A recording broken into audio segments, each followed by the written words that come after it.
Wanted. Ambitious individual for leadership position. Be prepared for difficult application process and stressful work environment. Challenges, many. Rewards, numerous. Failure, possible. Your employer, the American people. The few chosen have been the presidents.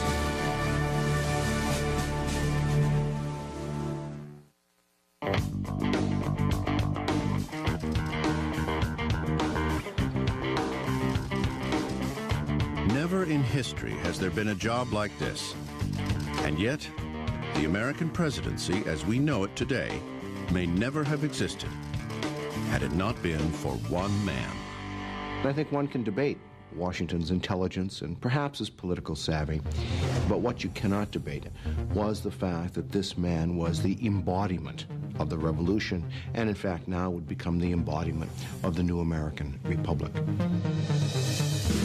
Washington is the only president who was ever unanimously elected, who ever got every single vote in the Electoral College, and he got that twice. Number 1, George Washington, Federalist, 1789 to 1797, 57 years old, from Virginia.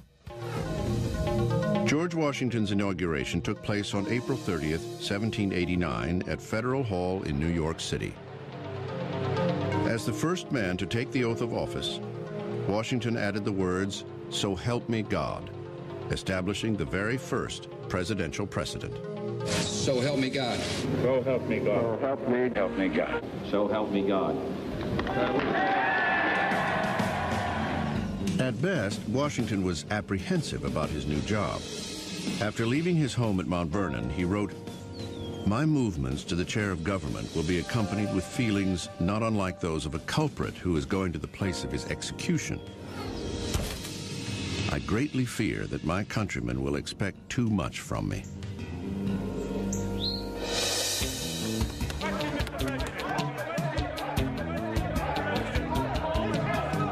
There were many questions about this new job, this president person.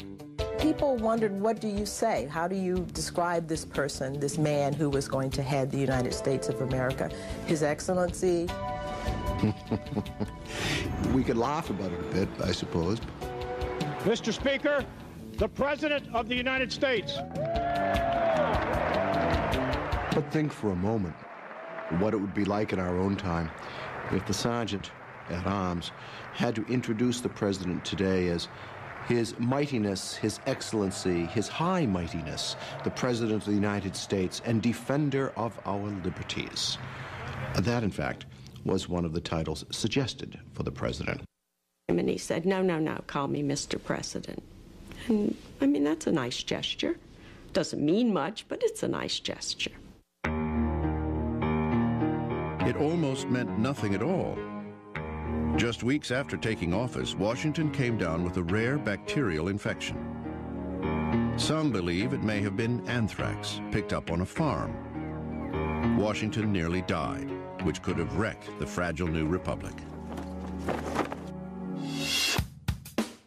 American historians have spent more than 2 centuries now trying to dig up dirt on George Washington, to find the flaws in Washington.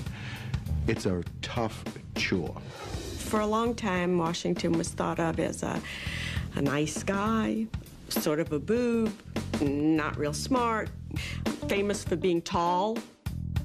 George Washington brought many personal qualities to the presidency. His dignity, integrity, and honesty are well known. But he also had his quirks. He refused to shake hands when he became president. He thought that was beneath the presidency.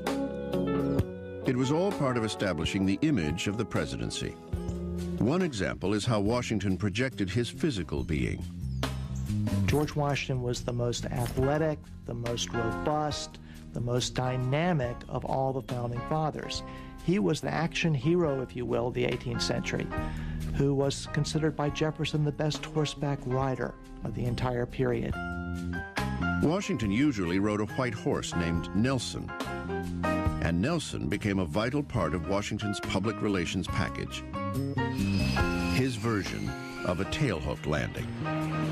When he would visit towns during the presidency, sometimes he would travel in the comfort of a carriage most of the distance between towns, but in many cases, he would hop out of that carriage and get on to Nelson and ride into town looking like $1 million, looking like that war hero, that man among men, looking like someone who could lead anyone.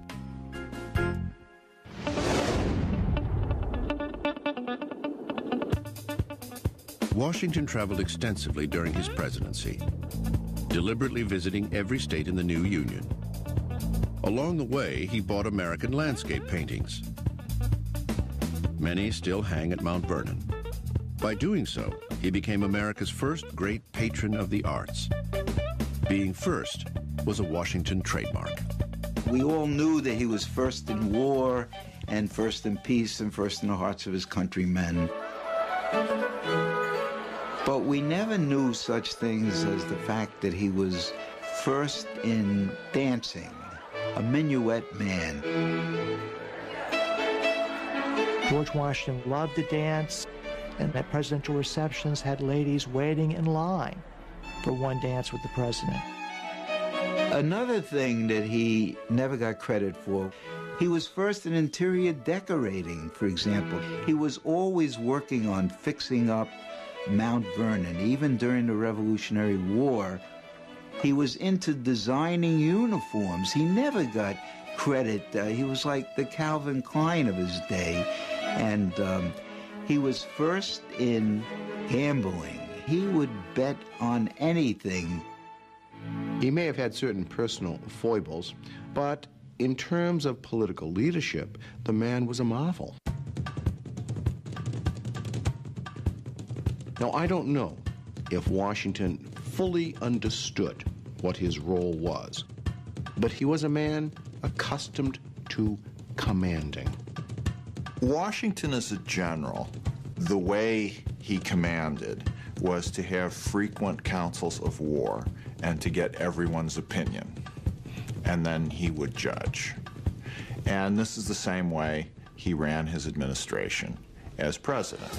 He seems to have been a very, very good judge of character and at the same time a good judge of people's talents. So he surrounded himself with people who would do their job and in the process make him look good. In creating the executive branch of government, Washington hired men he knew and trusted. Brilliant men of great talent. Certainly, his first cabinet is probably the best we've ever had. When you have Hamilton at Treasury and Jefferson at State and Henry Knox at War, it just makes every subsequent one look like a pickup team.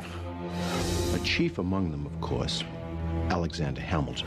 I think bringing Hamilton in as Secretary of the Treasury was his landmark achievement because, in fact, Alexander Hamilton set the course of this country in terms of its economy. What Hamilton did was build the framework of a national banking system.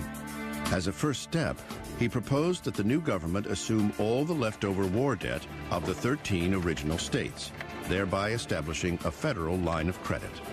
In order to get that done, he had to make a deal with people who were reluctant to have it done. These included people such as James Madison and Thomas Jefferson of Virginia, a state that had paid off most of its war debt. The issue of assumption, as it was called, became Washington's first test as president. Behind closed doors, he urged Madison, Jefferson, and Hamilton to consider a compromise. What he offered in return was the location of the nation's capital. The deal was straightforward. Hamilton got the funding, and the Virginians got the federal capital to be permanently located on land that belonged to Virginia. Washington let others hammer out the details. But when it came to choosing the actual site of the new federal city, Washington made the final decision himself. He chose a plot of swampland called Foggy Bottom. It soon became unofficially known as the City of Washington. Because it was just a stone's throw from his home, Washington micromanaged the project. He personally surveyed the land where the new city would be built.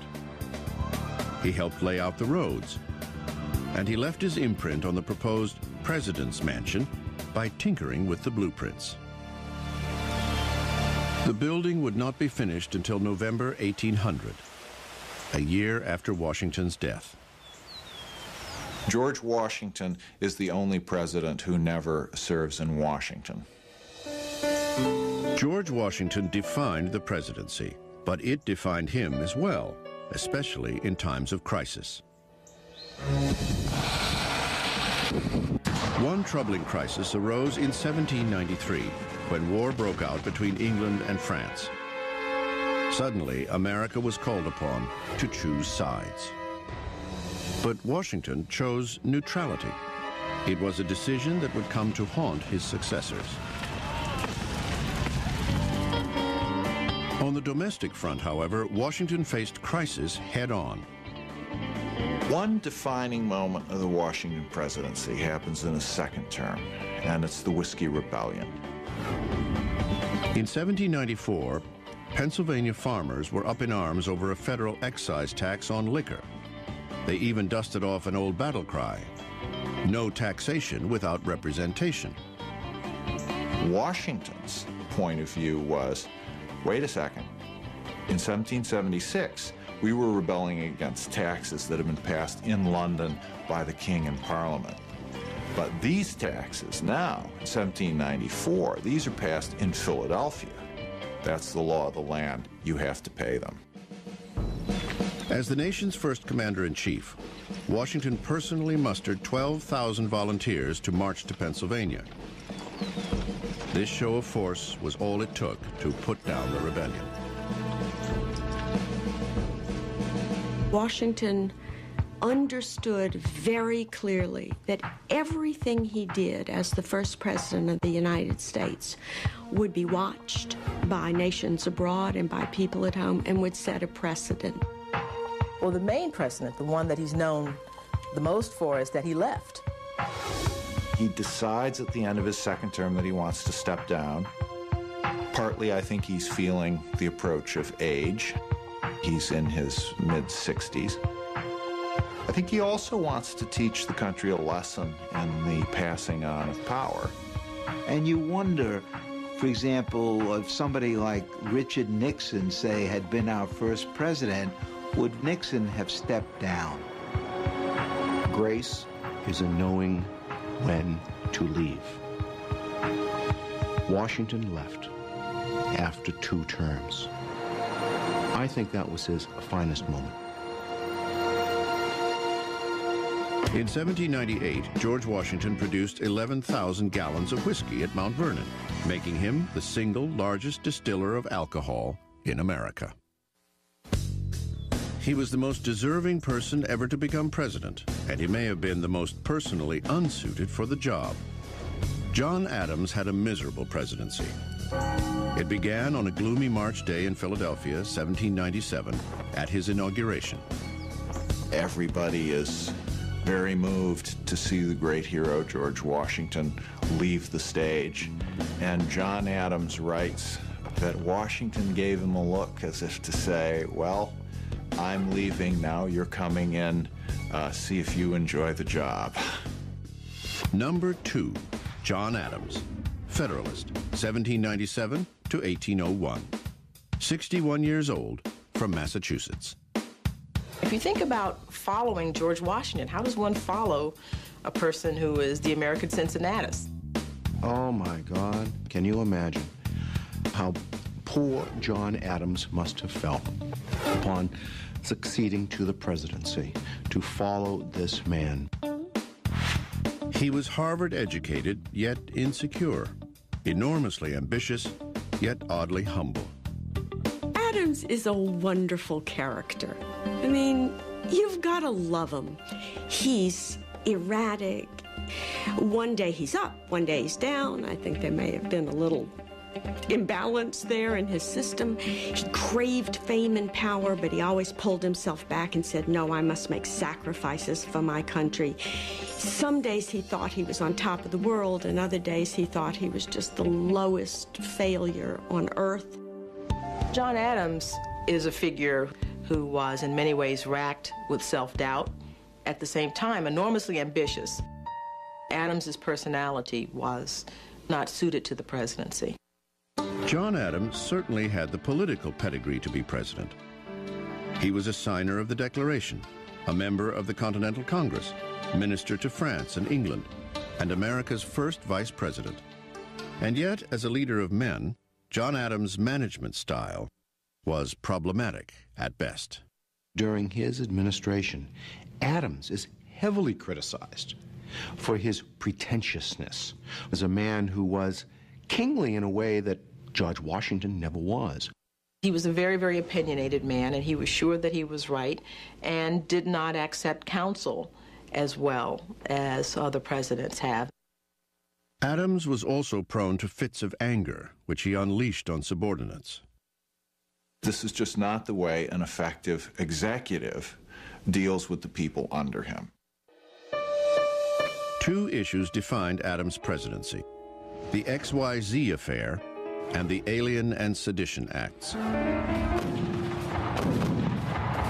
Both were caused by a crisis in foreign affairs: the escalating war between England and France. By the time John Adams comes into office, the French are being particularly obnoxious. They are going through a period of seizing our shipping because they don't want us trading with her enemy, Britain. Hoping to quell the crisis, Adams sent a diplomatic team to Paris. That delegation was met with the demand for a bribe. This was reported back to the American Congress. Instead of referring to the Frenchmen who demanded the bribe by their correct names, they were simply referred to as X, Y, and Z. And so this became known as the XYZ affair. American public opinion raged against the French. Hawks screamed for war. Adams is not crazy about the French anyway. And so to be snubbed by the French like this, to be treated in effect like country bumpkins, must have offended Adams tremendously. But instead of acting impulsively, Adams kept his cool and sent a second peace delegation to Paris. For this, the warmongers in Congress vilified him. Adams had the courage to stand against these men. Indeed, he stood against most of the men in his own party, the Federalist Party. But he was firm and adamant in seeking a peaceful solution. Adams would reach his peaceful solution in 1800 when France and the United States signed the Treaty of Mortefontaine. But this wouldn't happen before Adams made the worst decision of his presidency. In the midst of our difficulties with France, there were a great many dissident voices within America. Men, newspaper editors, some politicians, who were voicing their distress with the policies of the Adams government. Acutely sensitive to criticism, Adams decided that the verbal attacks were seditious and dangerous to national security. So, in 1798, Adams signed the Alien and Sedition Acts, making it a crime to falsely speak out or write against certain federal office holders, including the president. It stands out as the single greatest blemish on his otherwise extraordinary career. It fed into this image of Adams as the aristocrat, as Adams having this tinge of royalty, of arrogance. And the Alien Sedition Acts simply underscored what his enemies were already saying about this man. Sadly, Adams' support of the Alien and Sedition Acts overshadowed the treaty with France. But the importance of his diplomacy cannot be forgotten.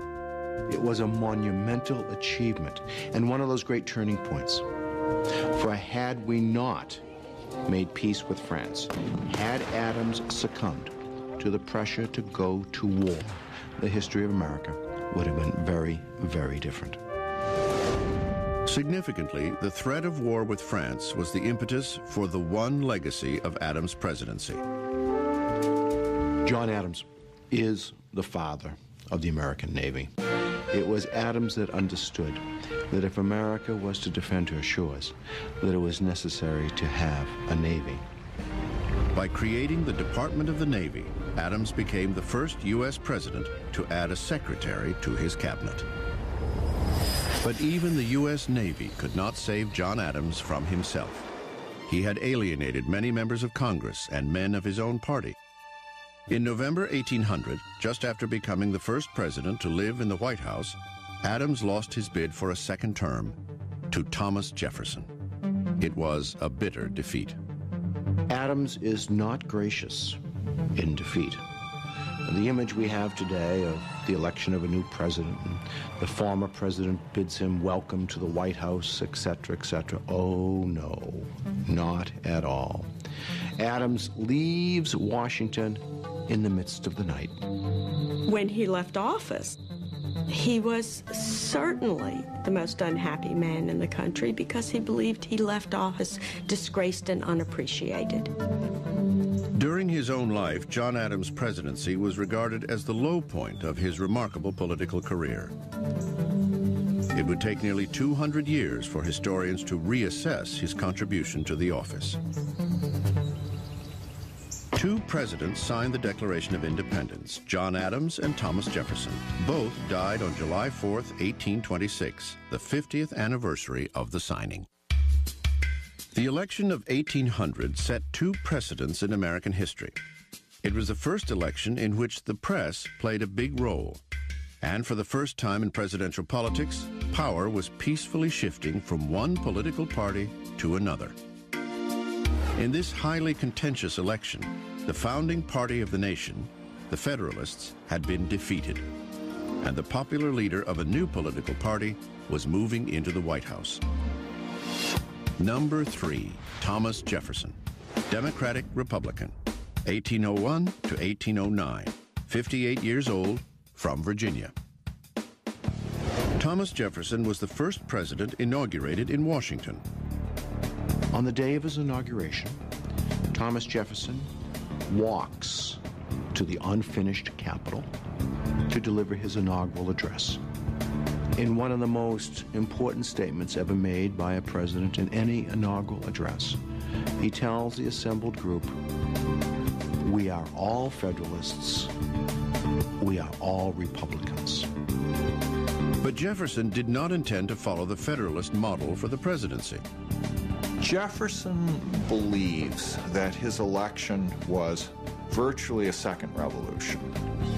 He thought the government was going down a very bad path under the Federalists. He thought he'd saved it. Jefferson believed the Federalists had put too much power in the central government. He vowed to reverse that. Well, it's the old adage, of course, a Jeffersonian adage, that government is best which governs least, except when you're elected to office.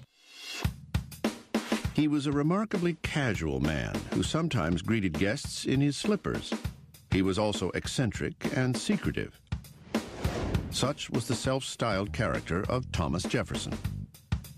Jefferson viewed himself and presented himself as a man of the people.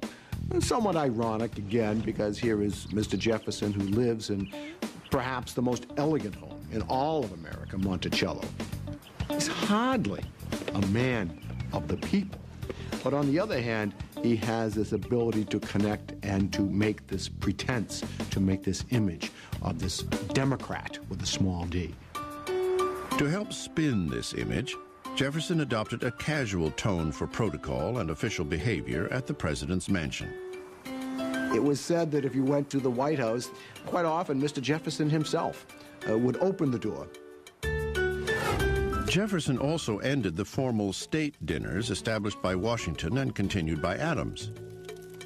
Instead, he hosted informal supper parties, where guests could sit anywhere they pleased. Even at the same time that Jefferson is symbolically downgrading the office, he is using it very effectively, and he calls the tune. President Jefferson was a quiet but effective manager who preferred working in the privacy of his office than in the public eye. He does not give his annual messages to Congress as speeches in person. He doesn't do that. He sends them written messages instead. He did not like to give public addresses. He was not a good public speaker. He had a very, very soft voice, apparently. But he was definitely a brilliant and cunning politician. He is brilliant at using power in a way that people don't know that he's using it. This was especially true with the press. Jefferson handled the press very, very well. He understood the importance of the press. The press, however, didn't always give him a free pass. In 1802, a tabloid writer of the day reported Jefferson's alleged affair with Sally Hemings, one of his slaves. He's mentioned by name by James Callender, and that's the first time Sally Hemings' name appears in the newspaper. Freud would have a field day with this. Sally Hemings is the half-sister of Martha Wayles Jefferson, who was Jefferson's wife. She is the daughter of Martha's father and a slave woman. Jefferson skillfully managed the scandal by doing nothing. Thomas Jefferson never responded to any allegations, any accusations of his relationship with Sally Hemings or with anyone else. Jefferson simply ignored it. Early spent control from a master politician. I mean, if more people could follow that prescription, people wouldn't get into the trouble that, they get into by talking too much. Jefferson never talked about anything that he didn't want to talk about. The defining moment of Jefferson's presidency was his expansion of executive power to make the Louisiana Purchase, the mega deal of the 19th century. It more than doubled the size of the United States for a mere $15 million. This is just a bargain. But he doesn't know whether it's constitutional for him to do this. In fact, he rather thinks it isn't. Had he been true to his principles, he never would have done it. Not only did he do it, but he used Alexander Hamilton's system of finance to fund it, a system he had publicly opposed for 15 years. In effect, Jefferson did a complete political 180. Because of this, the Federalists attacked him. They hammer him with this. The argument is, you are the one who's been worried about the federal government doing too much and taking on too much power. Well, here you've grabbed a third of the continent and you're proposing to rule it by military governors. Doesn't that look like big government to you? Ignoring his critics, Jefferson also authorized a secret exploration of the territory, the Lewis and Clark Expedition. It would eventually be regarded as an epic American adventure. But when Jefferson sent a secret message to Congress requesting money for the mission, his enemies screamed that it was an unconstitutional military foray. So Jefferson, the man who supposedly loved small government, is a president who dramatically expands the power of the federal government.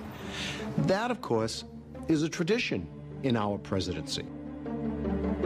In 1804, Thomas Jefferson was overwhelmingly re-elected. Yet he found little joy during his second term. Jefferson is a very sensitive man. He hates the criticism that he gets. And his second term becomes hell to him. He feels as if he's in prison. I think Jefferson's greatest shortcoming in office was his inability to deal with the rising international crisis. That crisis was the escalating war between England and France. Jefferson believed that America need not be involved with Europe, that somehow it was possible for us to ignore the world beyond us and to deal only with an interior America. The problem was American merchants were trading with England and France. That infuriated both sides. Acting impulsively, Jefferson issued the Embargo Act of 1807, stopping all trade with all foreign nations. What a foolish solution to a problem. Doesn't want to go to war with France, doesn't want to go to war with England. And so instead of making a decision, he says, okay, we're not going to trade with anybody. Well, this is not a statesmanlike decision, and it's disastrous for New England trade. The Embargo Act of 1807 was extremely controversial, and it really sank his second term. By 1808, Thomas Jefferson was tormented by migraine headaches. The presidency had aged him considerably. Jefferson came to hate the presidency so much that he left it off his gravestone. Yet his achievements remain unparalleled in American history. He took the oath of office intending to change the power of the presidency. And indeed, he did. Thomas Jefferson kept 2 bear cubs at the White House. They were given to him by Lewis and Clark and housed in cages on the South Lawn. Jefferson is succeeded by one of his own.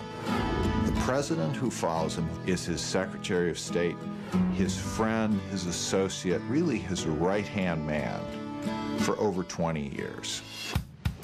Number 4, James Madison, Democratic-Republican, 1809 to 1817, age 57, from Virginia. He was eminently qualified for the job. A veteran of the Revolution, author of the Constitution, a Jeffersonian Democrat, and a Virginian.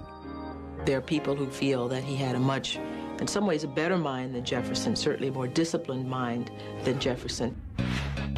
In truth, James Madison was everything Thomas Jefferson wasn't. He was sort of the opposite of Jefferson physically. He was short, while Jefferson was tall. He was funnier than Jefferson. He was known as having a bawdy sense of humor. He had light hair turned gray, blue eyes, was soft-spoken, and not given to rage or small talk. He usually dressed in black. Madison brought something else to the White House that had been missing during Jefferson's presidency: a first lady. Dolly Madison is enormously important in the shaping of protocol. She is a younger, vivacious woman who sparkles, sort of brightens up what is considered Madison's drab exterior. He becomes a much more interesting, exciting figure because of her. The Madisons became known for lavish parties and sumptuous feasts at the White House. These often included ice cream, a delicacy of the day. Dolly's favorite flavor was oyster. As an executive, Madison had an abiding sense of fairness, a calm demeanor, and was always well prepared. This was not only a very smart man, this was a man who did his homework, who did his thinking, who did his studying, and was really prepared for whatever came up. Except for a war, the War of 1812, which ultimately defined his presidency. Madison comes into office with an enormous problem on his hands. Half the country's still pushing to go to war with England, half the country's pushing to go to war with France. And Madison is really pushed by events into the war with England. The War of 1812 was sparked on the high seas. Shortly after Madison's inauguration, the British began seizing American ships and impressing U.S. sailors and merchant seamen. Diplomatic efforts to solve the crisis went nowhere. Finally, on June 18, 1812, James Madison became the first president in U.S. history to ask Congress for a declaration of war. Imagine what chutzpah it took. We declared war on Great Britain. They did not declare war on us. Our Navy in 1812 numbered about 20 ships. Theirs numbered about 1,000. Their army was battling Napoleon and was triumphant. We had barely a militia. It was a foolish thing to do. It is a disaster. We lose humiliating engagements in Detroit and in upstate New York, and the war begins very badly indeed. Madison's troubles grew as the war progressed, especially in New England. There was almost a civil war in 1814 because New England threatens to secede. I mean, New England is so angry, their lifeblood is commerce and shipping. Then, in August 1814, the British raided Washington and burned the president's mansion. Driven from his home, James Madison became the first and only sitting president to face enemy fire. He personally took command of a militia battery outside Washington, but to his embarrassment, the commander-in-chief was forced to retreat. Much as we hate to disappoint the American public who believes America has never lost a war, we definitely lost this war. Our capital was burned. We're defeated on land, on sea. And poor Madison is burdened with this image that he got us into the war. Desperate to end it, Madison sent James Monroe to negotiate peace with England. In December 1814, Monroe succeeded with the Treaty of Ghent, officially ending the war. Then, before news of the treaty reached Washington, America was strangely rewarded with a belated victory at the Battle of New Orleans. The man who benefited most was the defender of New Orleans, General Andrew Jackson. But the victory did little for James Madison. Two important things come out of this war. Dolly Madison saves the portrait of George Washington and the Star-Spangled Banner. But it does tarnish Madison. It's about the only thing he's really remembered for. The War of 1812 brought the American presidency into the politics of international diplomacy and the real world. Foreign issues could no longer be ignored. This is a rude awakening about world politics that Madison gets with the War of 1812. It's a time of the opening up of the presidency, the part of America becoming much more mature. And the president has to play a role in this because he is the symbol of the United States. As with those who came before him and those who would follow, James Madison learned a harsh lesson about the office he helped create. It is not so much about the man, but the unforeseen events which define a presidency. Before the War of 1812, James Madison proposed that the United States, instead of building new ships, should simply rent Portugal's navy. It didn't happen. The election of 1816 was one of the most harmonious in American history. Party politics had seemingly vanished as the country elected another founding father to the White House. Number 5, James Monroe, Democratic Republican, 1817 to 1825, 58 years old, from Virginia. Monroe's a relic. He's the last of the revolutionary generation to hold high office. He's the last of the Virginia dynasty. In person, he cut the figure of the quintessential hero of the Revolution, from his boots, breeches, and ceremonial sword, right up to his cockade hat.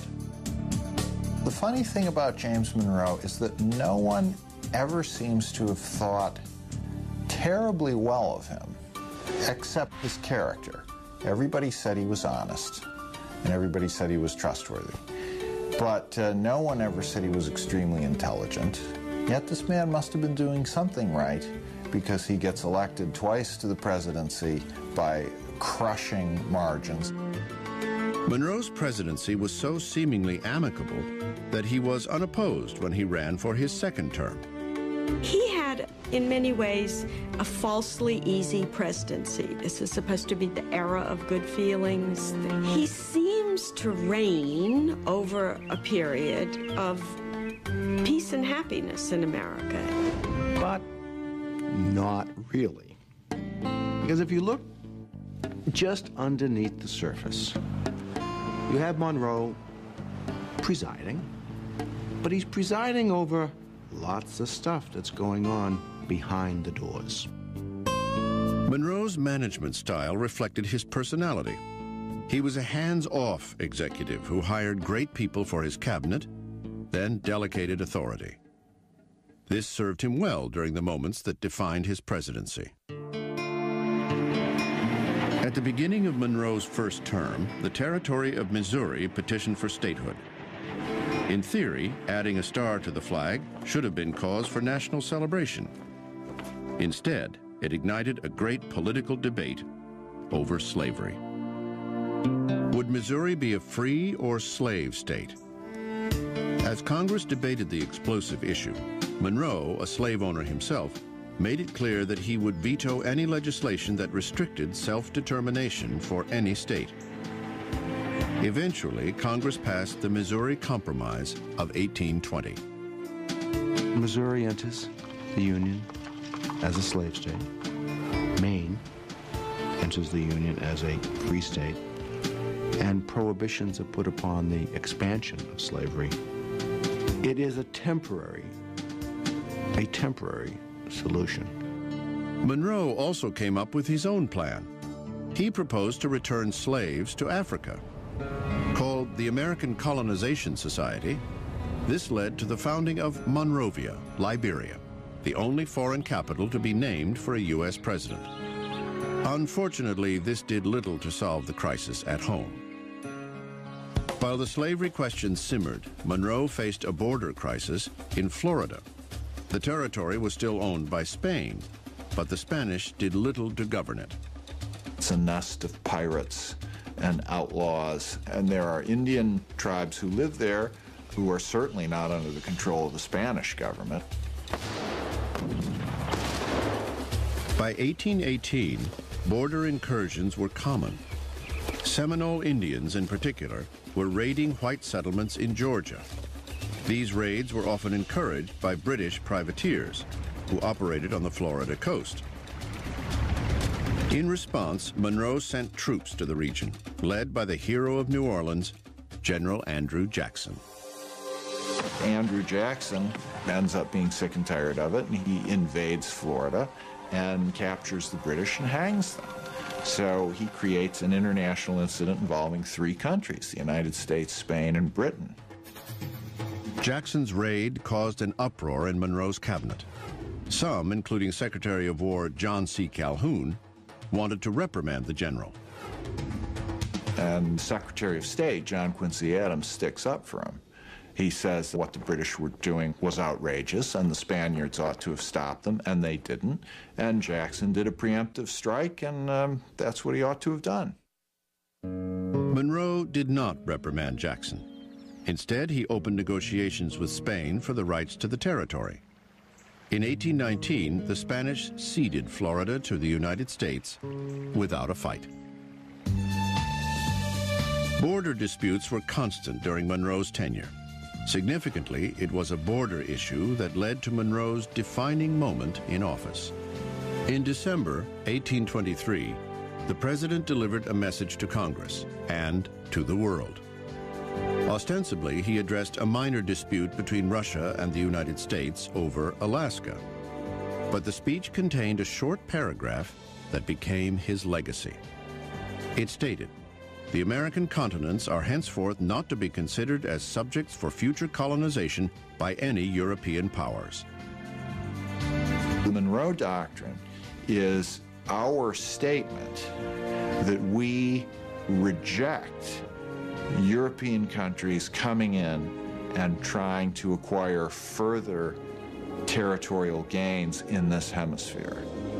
You stay in your hemisphere, we'll stay in ours. It wasn't until 1852 that people began calling it the Monroe Doctrine. By then, it was regarded as Monroe's greatest moment. And yet, he was not the true author. That's a wonderful example of how the presidency is becoming the central branch of the government. And the president is becoming so important. The Monroe Doctrine is written by John Quincy Adams, Secretary of State. But because it happens in Monroe's administration, it's known as the Monroe Doctrine. The end of James Monroe's presidency was a turning point in American political history. He was the last of the revolutionary generation, the last of the architects of the American Republic. These men were not politicians. Their vision of themselves was as caretakers of and leaders of a nation, as good citizens, as statesmen. And I think that maybe marks the difference between the generation of Jefferson and Adams and the generation of Andrew Jackson and the men who come after.